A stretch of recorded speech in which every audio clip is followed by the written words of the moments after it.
نبی پاک صلی اللہ تعالی علیہ وسلم کا جو احساس ہے وہ حضور یہی فرماتے ہیں. حضور نے فرمایا، حدیث پاک ہے، من اصبح منا من لم یہتم بامرنا فلیس منا. جو اس حال میں صبح کیا کہ میری امت کے بارے میں کچھ سوچا نہیں، وہ میری امت میں سے نہیں ہے. کتنے ہیں ہم میں سے جو صبح کرتے ہیں اور رسول اللہ کی امت کے بارے میں کہتے ہیں. آپ کو پتا ہے نبی پاک صلی اللہ تعالی علیہ وسلم نے یہ بھی فرمایا، جس نے میری امت کی مغفرت کی دعا کر دی میری شفاعت اس پر واجب ہے. حضور کی امت کے لیے صرف دعا بھی کرتا ہے تو حضور فرماتے میری شفاعت ہے اس پر. تو آج یہ احساس پیدا کرو، درد پیدا کرو ایک دوسرے کا، اور ان مومنین کے لیے باضابطہ رب تعالیٰ کی بارگاہ میں گڑ گڑاؤ. دعا مومن کا ایک ہتھیار ہے. جب احساس کے دل کے ساتھ اللہ کی بارگاہ میں پکارا جاتا ہے تو عرش الہی بھی ہل جاتا ہے اور دعائیں باریاب ہوتی ہیں اور مدد ضرور آئے گی. عزیزان گرام وقار، نبی کریم صلی اللہ تعالی علیہ وسلم کے اس دربار سے ہماری دوری یا آج ہمارے درمیان انتشار پیدا کی ہوئی ہے. ہم جو بھٹکے ہوئے ہیں، بگڑے ہوئے ہیں، جگہ جگہ الگ الگ جماعتوں میں، ٹکڑوں میں تبدیل ہیں، ایک ہی وجہ ہے، جس رسی کو ہمیشہ پکڑنے کے لیے کہا گیا تھا وہ رسی ہاتھ سے چھوٹتی ہے تو پھر نہ تمہارا نگہبان تمہیں نظر آتا ہے، نہ تمہاری جماعت کا تمہارا کوئی شناخت تمہاری باقی رہ جاتی ہے. اس لیے جس رسی کو پکڑنے کے لیے کہا گیا ہے وہ رسی کوئی اور نہیں، وہ رسول اللہ کی ناموس کی، ان کی عزت کی، ان کی سنتوں کی رسی ہے. آ جاؤ اے نوجوانوں، عزت وہی پر ہے. قرآن کہتا ہے وَلِلَّهِ الْعِزَّةُ وَلِرَسُولِهِ وَلِلْمُؤْمِنِينَ. عزت تو اللہ کے لیے ہے، عزت تو رسول کے لیے ہے، اور عزت ایمان والوں کے لیے ہے. اور نبی پاک صلی اللہ علیہ وسلم کو چھوڑ کر کے اگر تم عزت ڈھونڈتے ہو ہرگز ممکن نہیں. آبروئے ماں زنام مصطفیٰ، ہم سب کی عزت و آبرو نبی کے نام سے وابستہ ہے. آج تو آج ہے. یہ سب پکارنا چھوڑ دو دنیا کو. دنیا بہری ہے، گونگی ہے. تمہاری بات نہ ان کے کانوں میں جاتی ہے نہ دلوں پر اترتی ہے. یہ مدد کی دعائیاں دینا بند کر دو، اس دنیا کو پکارنا چھوڑ دو. اس لیے کہ ہمارا عقیدہ یہ ہے یہاں پر بھی اور آخرت میں بھی ہمارا اگر کوئی نگہبان اور پاسبان ہے وہ محمد الرسول اللہ ہے. میرے آقا صلی اللہ علیہ وسلم سے ایک صحابی نے پوچھا، یا رسول اللہ حشر کے میدان میں آپ کی کیفیت کیا ہوگی؟ یہ سنو تو دل باغ باغ ہوتا ہے.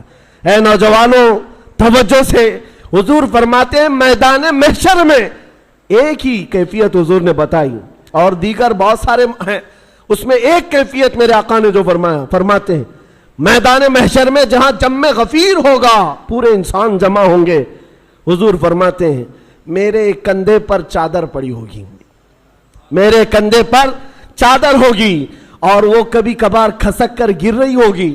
میں ایک ہاتھ سے اپنی چادر سنبھال رہا ہوں گا اور ایک ہاتھ سے اپنے امتیوں کو پکڑ پکڑ کر جنت میں لے جا رہا ہوں گا. جو نہ بھولا ہم غریبوں کو رضا، یاد اس کی اپنی عادت کیجئے. اس بھرے محشر کے میدان میں ہمیں پہچاننے والا کوئی ہے تو وہ رسول اللہ کی ذات ہے. جب تمہیں پتا ہے نبی پاک صلی اللہ تعالی علیہ وسلم وہاں پر بھی ہمیں نہیں چھوڑنا چاہتے. قبر کے حالات کے بارے میں بھی بزرگوں کی روایتیں پڑھو. بزرگوں کے متعلق یہ کیا آپ نے نہیں پڑھا؟ ایک مومن صالح جب قبر میں جاتا ہے منکر نکیر کے آنے سے پہلے رسول اللہ تشریف لاتے ہیں اور فرشتوں سے کہتے ہیں ذرا آہستہ سے جگاؤ، بڑا تھک کر کے آیا ہے، یہ میرا غلام ہے. تاج الشریعہ نے یہ فرمایا تھا بارگاہ مصطفیٰ میں، یا رسول اللہ میں مروں تو میرے آقا یہ ملائکہ سے کہنا اسے کوئی مت جگانا، ابھی آنکھ لگ گئی ہے. تیرے دامن کرم میں جسے نیند آ گئی ہے، جو فنا نہ ہوگی اسے زندگی ملی ہے. یہ عنصر اس لیے میں بتا رہا ہوں، وہ قبر میں بھی ہمارے پاس آنے والے ہیں اور حشر میں بھی آنے والے ہیں. اسی لیے اعلیٰ حضرت کی سنو. اعلیٰ حضرت نے کیا فرمایا؟ آج لے ان کی پناہ، آج مدد مانگ ان سے، کل نہ مانیں گے قیامت میں اگر مان گیا. انہیں جانا انہیں مانا، نہ رکھا غیر سے کام، للہ الحمد میں دنیا سے مسلمان گیا.